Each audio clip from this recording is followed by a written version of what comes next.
안녕하십니까. 중앙대학교 에너시스템공학부 문장혁 교수입니다. 본 강의는 전산설계 기초 14주차 1차시 강의를 진행을 하도록 하겠습니다. 저희가 지난 시간까지 경계값 문제에 대해서 이야기를 계속 해왔습니다. 오늘은 아마 그 시간의 마지막 부분인 유한차분법에 대해서 조금 이야기를 한번 해보도록 하겠습니다. 본 유한차분법은 사실 경계값 문제를 푸는 데 있어서 가장 널리 사용되는 방법이지 않을까라고 생각을 하고 있습니다. 아마 여러분들이 이 방법을 익히신다고 하면은 이제 뭐 여러 수학적인 문제가 아무리 미분 방정식이 복잡하게 나온다고 할지라도 이제 다 대부분의 방법에 적용을 해서 풀 수 있지 않을까라고 생각을 할 수 있는 되게 직관적이면서 간단한 방법이 되겠고요. 물론 이 방법에도 한계가 있긴 하겠지만은 아마 다양한 형태의 도메인을 갖다가 여러분들이 아마 격자를 잘 나눌 수만 있다고 하면은 모든 형태에 대해서 풀 수가 있습니다. 그래서 이 지난 시간에 이어서 한번 저희가 이제 이 열전달 문제에 대해서 보시는 것처럼 다음과 같이 라플라스 이퀘이션에다가 뭐 컨벡션 텀이 추가된 이런 미분 방정식을 갖다가 어떻게 하면은 유한차분하게 풀 수 있는지를 한번 이야기를 나눠보도록 하겠습니다. 이 유한차분 같은 경우에는 뭐 여러 가지가 있긴 하지만은 이미 여러분들이 앞에서 공부하셨던 수치 미분 혹은 수치 적분에 대해서 파이나이트한 디퍼런스한 방법들을 그대로 적용을 한다라고 보시면 되겠습니다. 이런 선형 미분 방정식을 나타내는 이런 미분 방정식을 아마 선형대수로서 나타낼 수 있는 뭐 대수 방정식으로 표현을 시킨다라고 좀 표현이 있는데요. 뭐 저희가 이미 주로 잘 알고 있는 ax 이꼴 b의 형태를 갖다가 도출을 해낼 수가 있습니다. 갑자기 이 말을 들으니까 저희가 앞에서 계속 이제 가우스 엘리미네이션이라든지 뭐 여러 가지 방법들을 했었지만 사실 이 선형대수를 계속 했었잖아요. 그래서 앞에서 배웠던 이제 여러 방법들은 이 방법을 좀 따라가진 않았었는데 사실 이 유한 차분법을 통해서 이런 방법을 사용을 하고자 하는 게 이번 한 학기 동안에 계속 주된 내용이지 않았었을까 생각을 하고 있습니다. 그렇다면 유한차분을 어떻게 적용을 할 거냐라고 하는데 이미 여러분들은 다 알고 계십니다.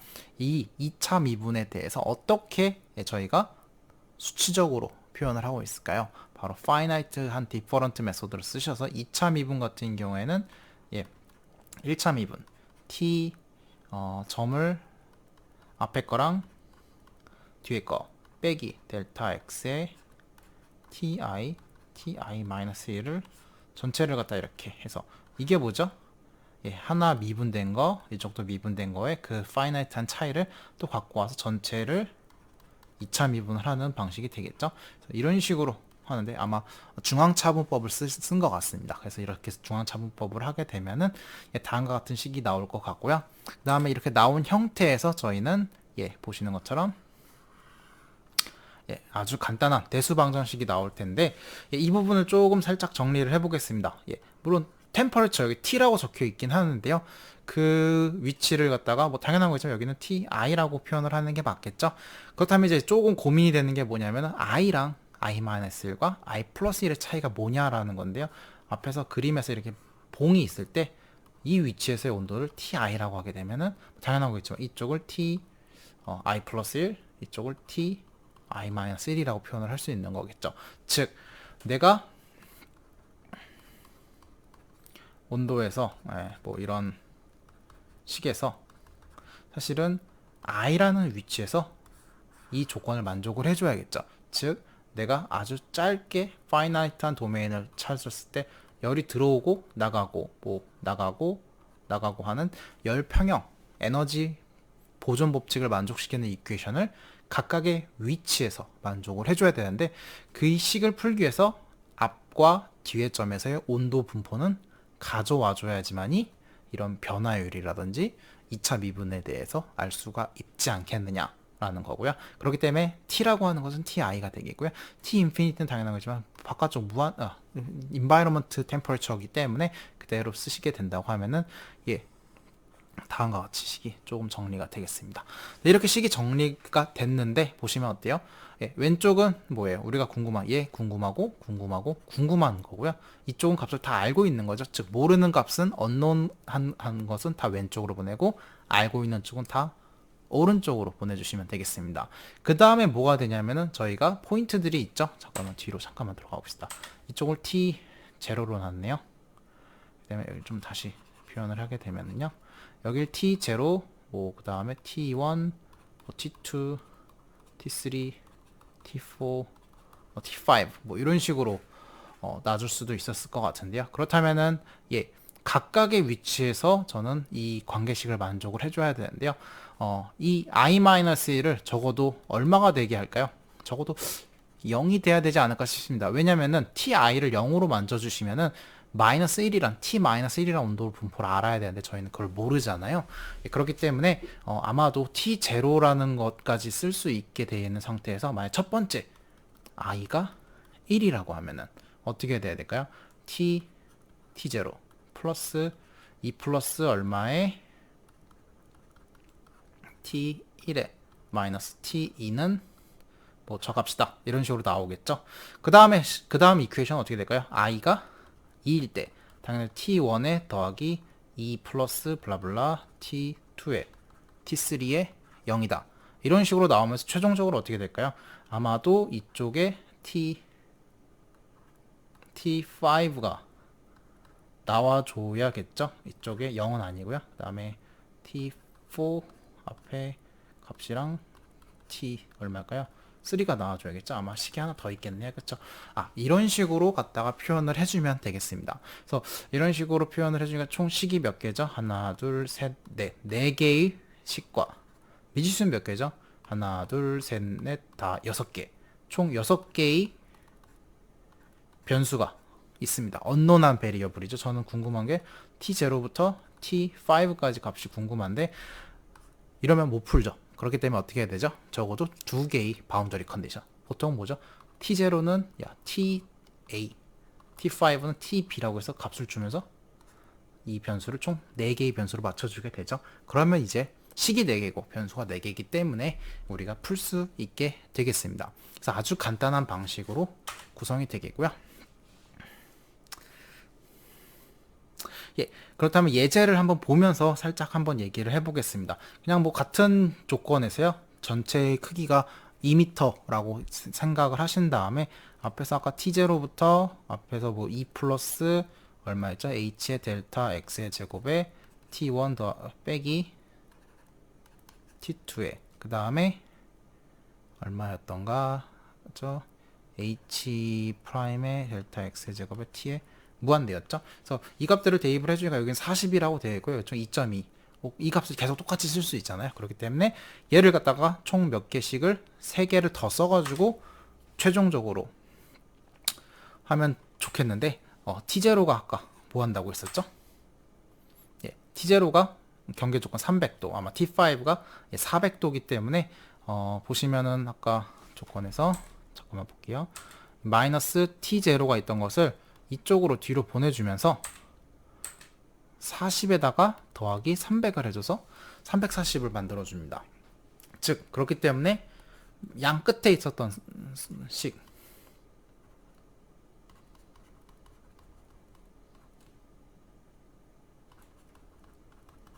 이 식에서도 여기도 얘를 400이라고 해주고 이 400을 뒤로 넘겨서 440을 만들어줘서 t3 더하기 2.2 t4 440으로 식을 치환을 해주게 되겠습니다. 그렇기 때문에 첫 번째 식은 2.2에다가 t1 마이너스 1에 t2 그게 340이다 라는 식이 하나 나오겠고요.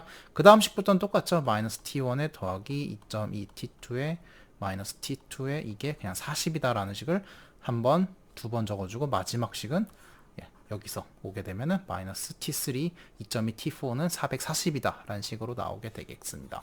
이렇게 나오니까 보니까 어떻죠? 이제 이 문제를 해결하는 것은 그다지 어려운 상황이 아닐 것 같습니다. 그 다음에 더군다나 또 어때요? 이 밴디드 모양을 띠고 있기 때문에 이런 모양을 띠고 있는 애들을 역행렬을 곱한다거나 혹은 선형대수로 푸는 것은 그다지 어려운 문제가 되지는 않겠습니다. 그래가지고 이 경계값 문제 같은 경우에 유한차분을 수행을 하시게 되면 다음과 보시는 것처럼 다음과 같이 연립방정식의 형태로 구성이 되기 때문에 이 부분에서는 이제 우리가 컴퓨터한테 시킬 수 있는 정말 다양한 방법들이 가지고 있기 때문에 이런 방법을 좀 주로 가장 많이 쓰고 있습니다. 그래서 이게 되면 이제 아마 문제를 풀기 위해서는 저는 이제 4바이 4기 때문에 계산기가 안 되기 때문에 매트랩을 한번 좀 갖고 와봤고요. 매트랩으로 이렇게 A 넣어주시고 그다음에 B 344에서 B 넣어주시고 그쵸? 그러니까 뭐죠? AX 이꼴 B를 만들었고요. 뭐 여러 가지가 있죠. 가장 우리가 복습해 보면은 이런 방식이 첫 번째 있었고 그쵸? 그 다음에 두 번째 방법으로는 역슬래시 B가 있었죠. 물론 이 역슬래시 B를 하는 데 있어서 첫 번째 가우스 엘리미네이션 수행을 했었던 게 있었고요. 그 다음에 LU 분해를 갖다가 해가지고 하는 부분들도 있었죠. 그래서 뭐 여러분들이 각각 편하신 방법을 마음껏 쓰셔도 상관은 없을 것 같습니다. 근데 이제 유한차 부분을 하게 되면은 이 정도의 계산을 수행을 할 수도 있겠구나 라는 거가 되겠고요. 이렇게 해서 값을 계산을 해봤더니 다음과 같이 나왔고 이 t가 다 나온 건 아니죠. t0랑 t5가 변수에서 빠져 있었기 때문에 이 부분을 갖다가 앞쪽에다가 얼마였죠? 300. 그 다음 뒤쪽에는 400을 갖다가 추가를 해주면은 전체 변수가 아주 예쁘게 다 잘 나오지 않을까 싶습니다. 그래가지고 보시는 것처럼 x가 0일 때부터 10일 때까지 300과 400은 뭐 당연히 고정이 되어 있는 값이기 때문에 그건 맞춰주셔야 될 것 같고요. 그 차이가 다음과 같이 해석해들과 사격법, 우리가 앞에서 슈팅 메소드랑 했던 거랑 보시면 좀 차이가 있긴 하죠. 근데 이제 유한차분 같은 경우에는 꼭 정확하다 라고 말씀드리기는 어렵습니다. 근데 이제 사실 사격법이 여기서는 조금 더 정확하게 나온 것처럼 보이긴 하는데 사실 사격법도 그냥 한번 하면은 정확하진 않고요.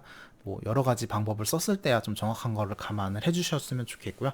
어쨌거나 유한차분 같은 경우에도 오차를 조금 더 보시는 것보다 조금 더 많이 보여주는 거를 확인은 할 수 있지만은 그래도 한 번에 풀어낼 수 있다라는 점에서는 어떻게 보면은 앞에 사격법보다는 이터레이션 자체는 많이 좀 줄어든 거 아닌가라고 조금 생각을 해줘도 좋지 않을까 싶습니다.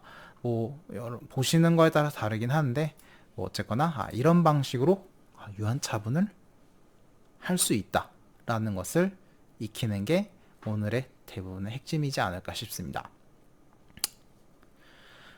예, 그렇다면은 조금 더 이어서 한번 다른 케이스에 대해서도 한번 이야기를 해보겠습니다. 도함수의 경계 조건이 있을 경우에는 우리가 유한차분을 어떻게 적용을 할 수 있을지 한번 살짝 얘기를 해보겠습니다. 예, 도함수의 경계 조건이라고 하는 건 유만 조건이었는데요. 저희가 앞에서 뭐였냐면은 t0가 300이었다 이런 조건이 아니라 여기서의 온도의 기울기가 얼마였던 것 같은데 라는 그런 조건이었죠. 근데 이런 조건을 갖다가 알아내려고 하려면은 어떻게 해야 될까요? 이 값을 줘야 되는데 우리 아까 완성된 형태 딱 보면 아시지만 어때요? 사실은 뭐 t0, t1, t2, t3, t4, t5 이렇게 적혀 있는 거였는데 이 t0가 300이고 t0가 얼마죠? 400이라는 걸 해가지고 이 마지막 식들을 사실은 지운 거거든요. 지우면서 이쪽도 지워지면서 이쪽이 4바이 4짜리가 남았었던 건데 전체는 6바이 6이었었습니다 원래는. 근데 이렇게 지워져가지고 4바이 4가 되면서 이쪽 4개만 고려를 했던 건데 이 경계 조건이라고 하는 것에서는 이 t0가 얼마다 라고 하는 것을 이제 말을 할 수가 없는 상황이 된 거잖아요. 이쪽은 400이다 라는 걸 그대로 했기 때문에 여기는 이렇게 지워주면 될 것 같습니다. 그래서 이런 경계 조건을 어떻게 조금 표현을 해줘야지 우리가 유한차분에 조금 더 쉽게 적용을 할 수 있을까인데요. 뭐 이미 그림에서 살짝 쿵 이런 게 나와 있긴 한데 우리가 이런 거 차분 어떻게 하죠? 델타 x에서 내가 있는 위치에서 그 전에 거 위치 차이를 갖다가 빼줄 수가 있다고 하면은 이런 얘기를 조금 할 수 있죠. 그래서 아마 이것을 활용을 해서 이야기를 할 수 있지 않을까 생각이 듭니다. 예, 그래서 한번 시작을 해볼 텐데요.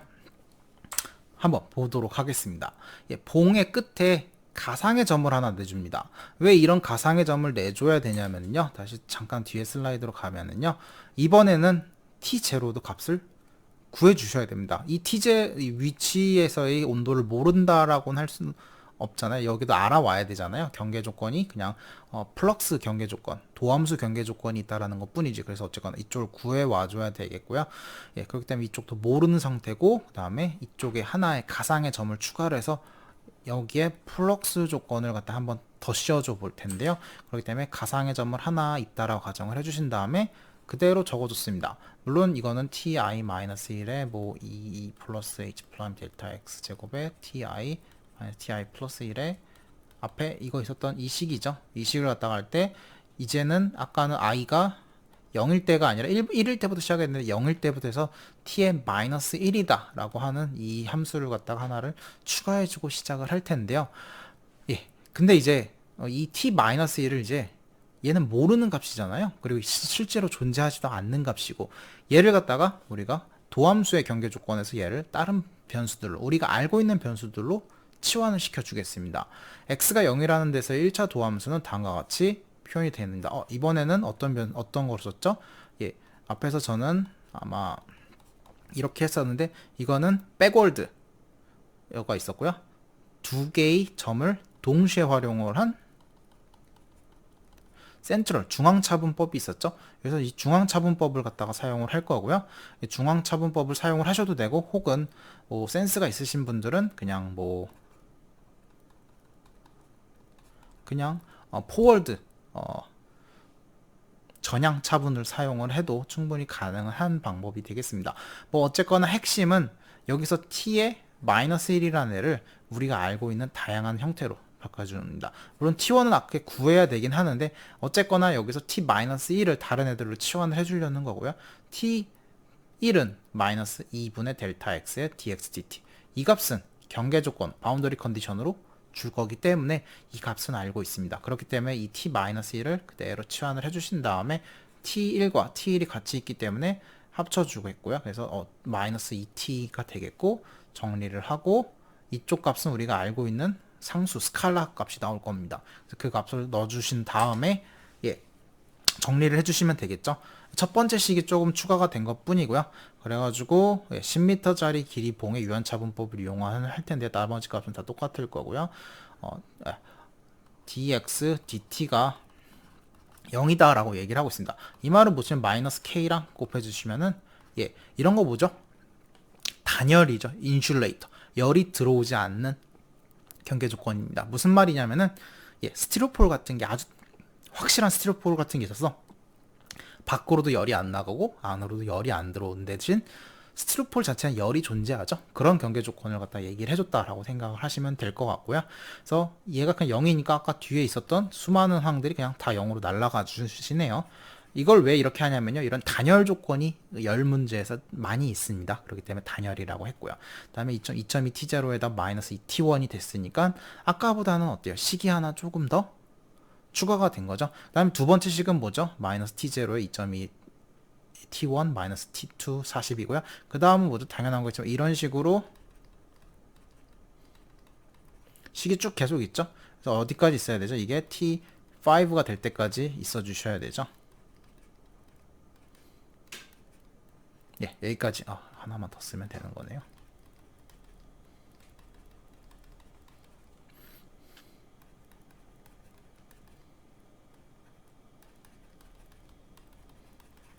네, 여기서 t5는 얼마죠? 400이라는 경계 조건이 있기 때문에 그게 들어가서 여기는 440이라고 이렇게 치환이 될 것 같습니다. 식이 몇 개죠? 하나, 둘, 셋, 넷, 5개가 될 거고요. 미지수는 t0부터 t4까지 총 5개가 있기 때문에 5개 변수, 5개 식이 있기 때문에 우리는 완벽하게 풀어낼 수가 있게 되겠습니다. 그래가지고 전체를 계산을 해주시면 2.2에 마이너스 2, 그 다음에 나머지들은 다 0이 되는 이런 밴디드 스트럭처가 또 같이 나오는 걸 확인할 수 있을 것 같고요. 그래서 40, 40의 마지막만 440이 되겠습니다.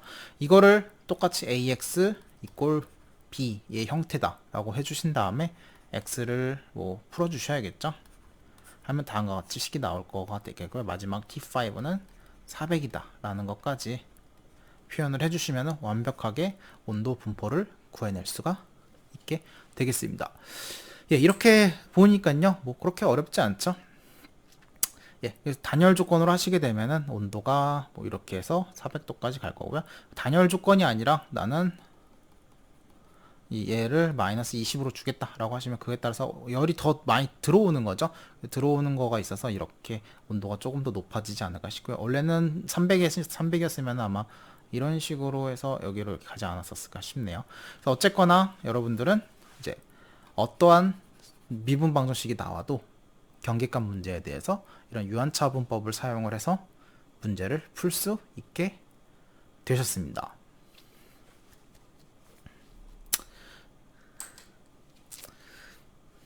예, 뭐 예를 들어서 뭐 dt dx가 마이너스 20이라고 했으면 저희가 아까 무시했던 값이 있었죠.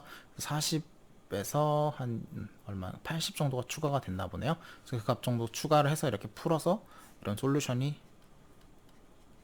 나왔다라고 보시면 되겠습니다. 그래가지고 뭐 이제 거의 유한차분에 대해서 다 이야기를 했다라고 저는 이제 생각이 들고요. 이제 그 다음으로는 이제 저희가 이제 앞에서도 유한차분을 했지만 이제 비선형이 있는 경우들도 조금 많이 존재를 하겠습니다. 사실 이제 비선형을 이제 손으로 문제를 푸는 걸로 내드리진 않겠습니다. 그래도 이런 방식이 있겠구나라는 것도 오늘 조금 알고 지나가셨으면 좋겠고요. 예, 먼저 비선형 ODE라고 하는데요. 어떤 경우에 비선형이 있을까 싶은데요. 저희가 이제 보시는 것처럼 대류가 있고요. 열복사가 있습니다. 우리가 에너지가 보존이 돼야 되는데 그 열복사는 온도의 4제곱, 흑체 복사가 온도의 4제곱에 비례한다라는 것은 이 정도는 제가 얘기를 했었던 것 같습니다. 어디서 했냐면 에너지 공학 개론 시간에 살짝 얘기를 했었고요. 이런 것들은 물리 시간에도 조금 나오니까 어쨌거나 예, 온도의 4제곱에 비례하기 때문에 이런 경우에는 저희가 이렇게 차분법을 써가지고 바꿔서 표현을 해주게 되면은 이쪽은 그대로 괜찮고 그쵸. 문제는 이쪽에서 예, t의 i의 4제곱이라는 이런 형태가 나오다 보니까 우리가 ax 이꼴 b의 형태에서 예, t의 4제곱을 여기에 넣어줄 수 있나? 라는 의문점이 발생을 하게 되겠습니다. 그럼 이제 이런 경우에는 이제 어떻게 해야 될까라는 건데요. 기본적으로 비선형 같은 경우에는요. 뉴턴 랩손법과 같은 방정식 시스템에 대한 근구하기 방법이 있겠습니다. 그러니까 즉 무슨 말이냐면은 우리가 뉴턴 랩손이라고 하는 건 기본적으로 뭐죠?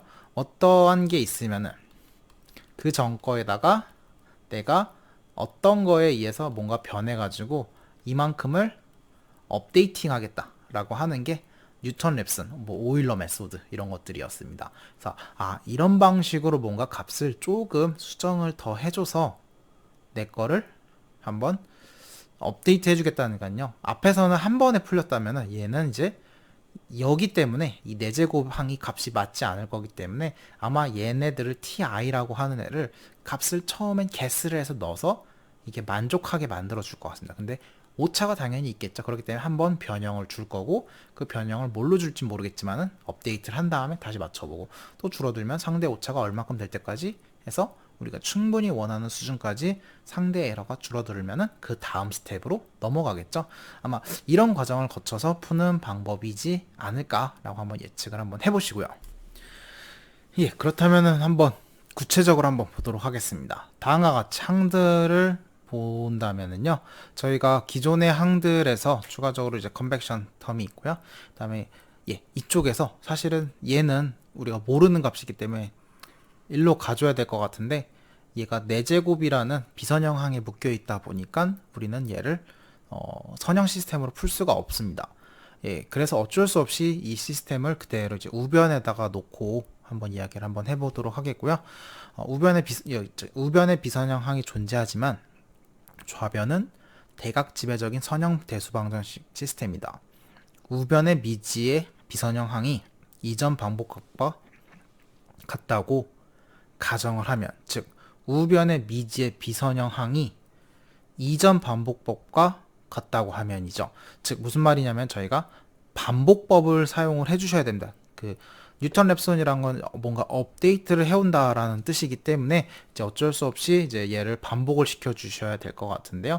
예, 나머지 항들을 이렇게 딱 표현을 해주고 예, 뭐 똑같은 ti이긴 한데 기존의 ti를 쓸 거고요. 얘는 새롭게 구해진 ti다라고.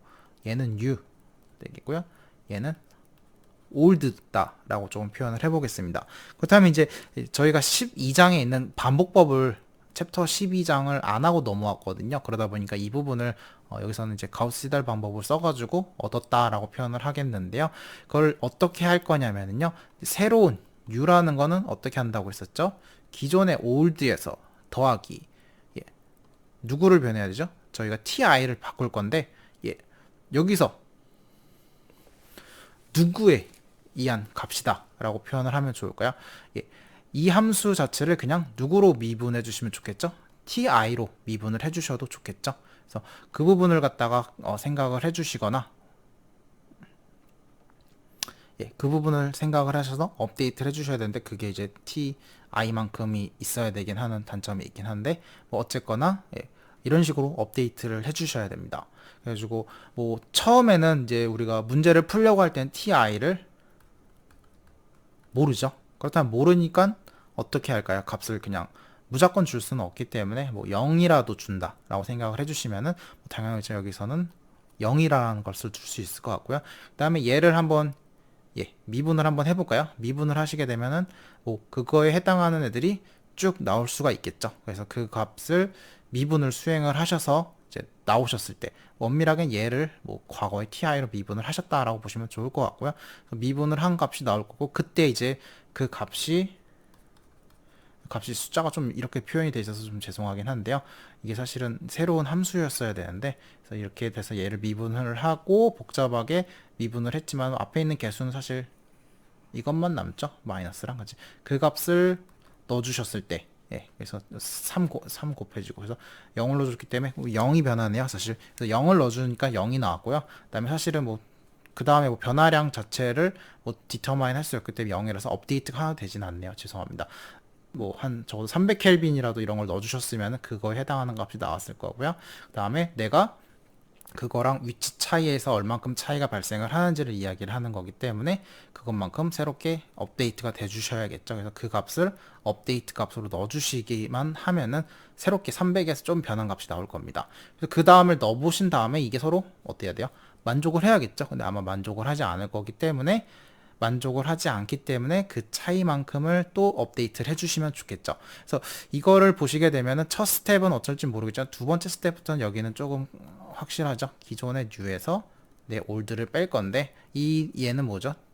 매번 이터레이션이고 얘는 파이널 그 이터레이션에서 그 전 마이너스 1에서 갖고 왔던 new를 차이를 추가를 해서 이렇게 계속 업데이트를 해주시게 되면은 되겠습니다. 반복법인데 제가 가우스 시다를 갖다가 정확히 안 해가지고 오다 보니까 조금 이렇게 표현이 살짝 어긋나게 되긴 했는데요. 또 기본적으로 이런 방법을 사용을 하고 있다라는 것을 봐주시면 좋겠습니다.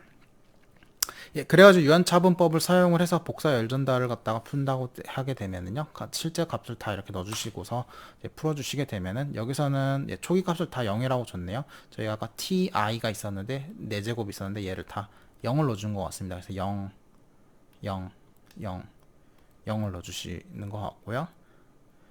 예, 그 다음에 예, 잠깐만 돌아가서 보시면은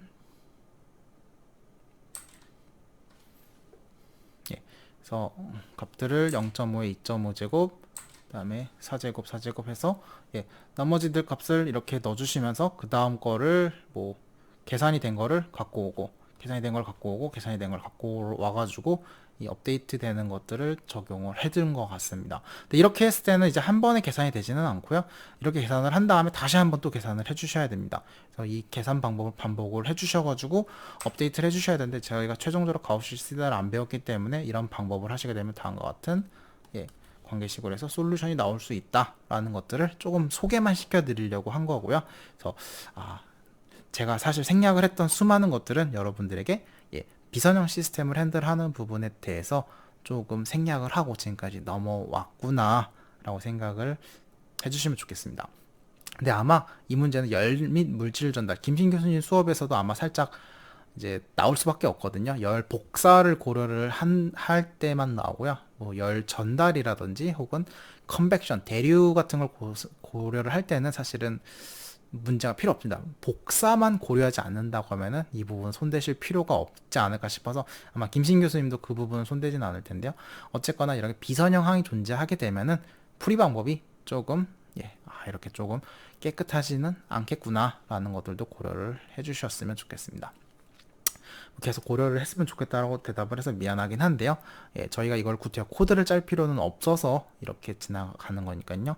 어쨌거나 여러분들이 기억을 해주셨으면 하는 것은 그냥 선형으로 표현이 가능한 유한 차분법들을 먼저 생각을 해주셨으면 좋겠고, 비선형 항이 나오더라도 저희는 이걸 충분히 해결할 수 있는 다른 방법들이 이 책에는 녹아 있습니다. 근데 제가 지금까지 오면서 그 부분은 비선형 쪽을 약간 손을 안 대고 조금 빠르게 넘어왔으니까 그 부분은 이제 시간이 되실 때 여러분들이 만약에 이런 비선형 문제를 접하셨을 때 그 부분을 해결하는 게 좋지 않을까라고 생각을 들고 있습니다. 뭐 어쨌거나 이런 식으로 저희 교재에 있던 대부분의 내용은 이제 커버가 됐고요.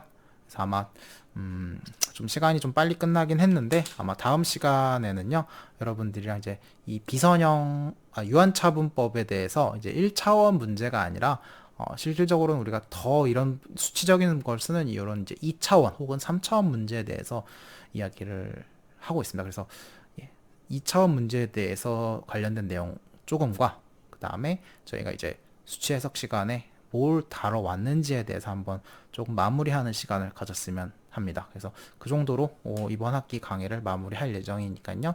여러분들 마지막까지 공부 열심히 하시면서 좋은 결과 있으셨으면 좋겠습니다.